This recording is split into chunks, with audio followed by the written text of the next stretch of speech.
Canada में अगर मैं बात करूँ तो अगर स्टूडेंट का परसेंटेज वो सही है, सही से मेरा मतलब ये है कि 55 to 60% है, कुछ भी 50 के बिलो नहीं होना चाहिए। और आईएलटीएस, ये मैं अंडर ग्रेजुएट डिप्लोमास की बात कर रही हूँ, और अगर आईएलटीएस है तो वो 6 ईच होना चाहिए। अगर आप बैचलर डिग्री के लिए अप्लाई कर रहे हैं तो आपका जो परसेंटेज है वो कहीं ना कहीं 70 to 80% होना चाहिए, एंड आपका जो आईएलटीएस स्कोर है वो 6.5 नॉट लेस देन 6 होना चाहिए। अब इस चीज़ को हमने हमेशा माइंड में रखना है।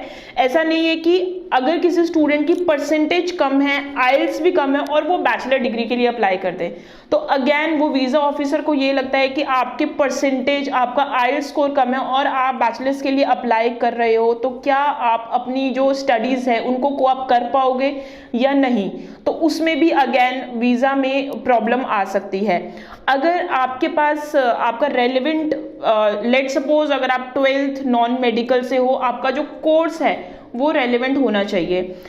अगर आपने ग्रेजुएशन किया है, यानी कि अगर आपने 3 ईयर का ग्रेजुएशन किया है, या जैसे हमारा बीबीए, बीकॉम, बीए चलता है, तो आपको प्रॉबेबली आपको पोस्ट ग्रेजुएट डिप्लोमा मिलेंगे।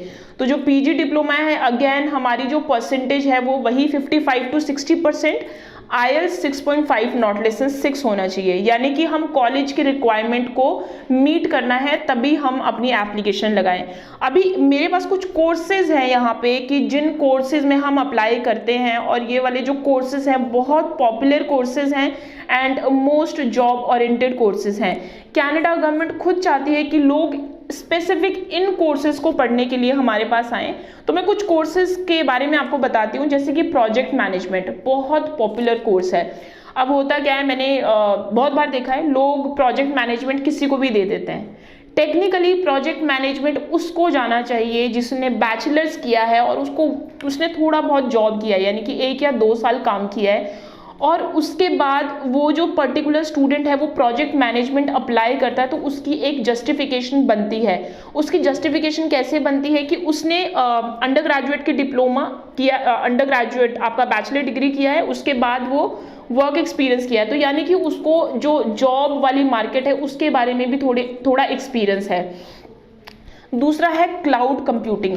हम सबको पता है कि अगर मैं ओंटारियो, टोरंटो की बात करूं, this is the IT hub, तो क्लाउड कंप्यूटिंग अगर किसी ने BSc IT, BTech computer science किसने किया, तो cloud computing is very very good course, और इसमें आगे अगर आप जाओ तो बहुत अच्छे स्कोप है। इसमें ही आता है आपका एक अंडर ग्रेजुएट डिप्लोमा आपका रहता है कंप्यूटर प्रोग्रामर। ये वो वाले स्टूडेंट इसको अप्लाई करें जिनका मैथमेटिक्स बहुत अच्छा है, यानी कि अगर किसी स्टूडेंट का मैथमेटिक्स 70 या 70+ है तो ही आप प्रोग्रामिंग में जाएं, क्योंकि इसमें कोडिंग और एनालिटिकली आपको बहुत कुछ देखना पड़ेगा, तो उसके अकॉर्डिंगली ही आप कोर्स करें। कंप्यूटर प्रोग्रामर में भी आगे बहुत अच्छे जॉब स्कोप हैं। देन हम बात करते हैं बीबीए किसी ने किया है, बीकॉम किसी ने किया है, वो कौन से कोर्स के लिए जाएं। नॉर्मली हम लोग international business management, global business management, ये हम सबको पता है, लेकिन कॉनिस्टोगा कॉलेज में 2 कोर्सेज अभी कुछ सालों पहले ही उन्होंने इंट्रोड्यूस किए थे, strategic global business management and strategic marketing communication. ये दोनों कोर्सेज ऐसे हैं, इनका अगर मैं ड्यूरेशन की बात करूं तो ये 2 इयर्स के कोर्सेज हैं। स्ट्रैटेजिक ग्लोबल बिजनेस मैनेजमेंट में अगर ये 2 साल का क्यों है, क्योंकि इसमें आपको स्ट्रेटेजाइज किए करना आ जाता है, बिजनेस कम्युनिकेशन। आप इसके अगर कोर्स कंटेंट पढ़ेंगे आपको पूरा ओवरव्यू पता चल जाएगा कि इस कोर्स को करने के बाद आपके आगे क्या फ्यूचर एस्पेक्ट्स हैं। और दूसरा आता है strategic marketing communication. Normal courses जो दूसरे कॉलेजेस में होते हैं, मार्केटिंग कम्युनिकेशन आ गया या फिर बिजनेस मार्केटिंग आ गया, that are the generic courses. ये है स्पेशलाइज्ड कोर्स। इसमें मैंने उन लोगों के वीज़ाज भी देखे हैं जो इररेलेवेंट प्रोफाइल के आते हैं, जैसे कि अगर किसी ने फैशन डिज़ाइन किया हुआ है और वो स्ट्रैटेजिक मार्केटिंग कम्युनिकेशन में जा रहा है, तो डॉट्स कनेक्ट होते हैं, आपकी स्टोरी बनती है एसओपी के लिए कि why you are going for this course. So इसमें आपने अपना जो बिजनेस है उसको किस तरह से आप उसकी मार्केटिंग करोगे, किस तरह से उसको स्ट्रेटेजाइज करोगे। So this program is about this. Then आपके पास आता है वायरलेस टेलीकम्युनिकेशन।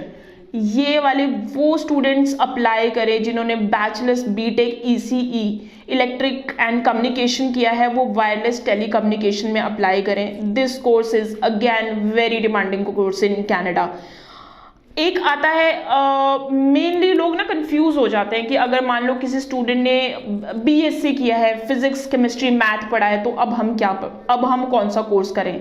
तो कुछ कंसल्टेंट, कुछ एजेंट्स मैंने देखा है उनको प्रोजेक्ट मैनेजमेंट दे देते, कुछ नहीं समझ आता है प्रोजेक्ट मैनेजमेंट दे दो, बट नहीं, हम जब भी कोर्स अपना सेलेक्ट करते हैं हमने उसमें से एक कोर सब्जेक्ट उठाना है कि क्या हमारी स्पेशलाइजेशन बन रही है नहीं बन रही है।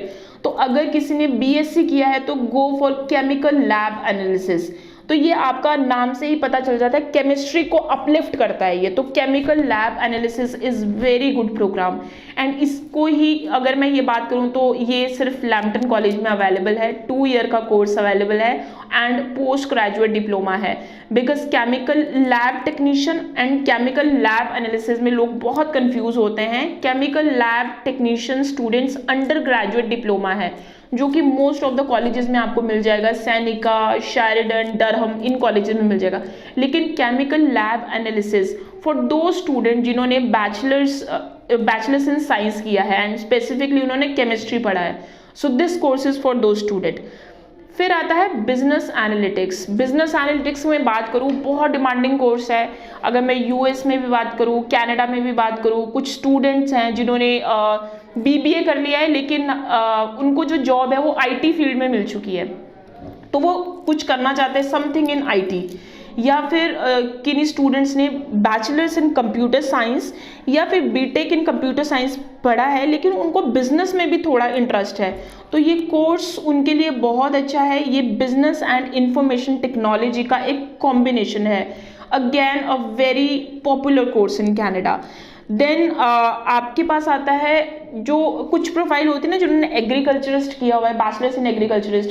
कनाडा में इस चीज़ की बड़ी प्रॉब्लम आती है कि कोर्सेज नहीं मिलते हैं, और कई बार लोग कोर्सेज नहीं मिल रहे हैं बट जाना हमें कनाडा ही है, तो हम अंडर ग्रेजुएट प्रोग्राम अप्लाई कर लेते हैं। तो स्पेशली फॉर दो स्टूडेंट्स जो बैचलर्स इन एग्रीकल्चरिस्ट वाले हैं, वो एग्री बिजनेस मैनेजमेंट या सस्टेनेबल एग्रीकल्चर में अप्लाई करें।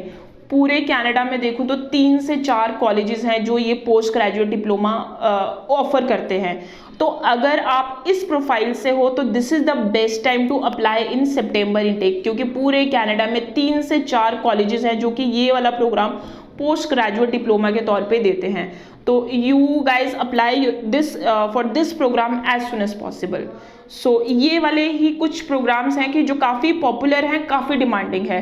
तो मैंने आपको प्रोफाइल वाइज बता दिया है, तो now you can analyse your profile and आपको खुद पता चल जाएगा आपको कौन से कोर्स के लिए जाना है। येस, मे इनटेक में अगर आप रीअप्लाई करना चाहते हैं तो हमें एक चीज़ का हमें बिल्कुल ध्यान रखना पड़ेगा कि हमारा पर्टिकुलर कोर्स जो जनवरी में था वो मई में अवेलेबल है या नहीं है, considering May intake is the smallest intake in Canada.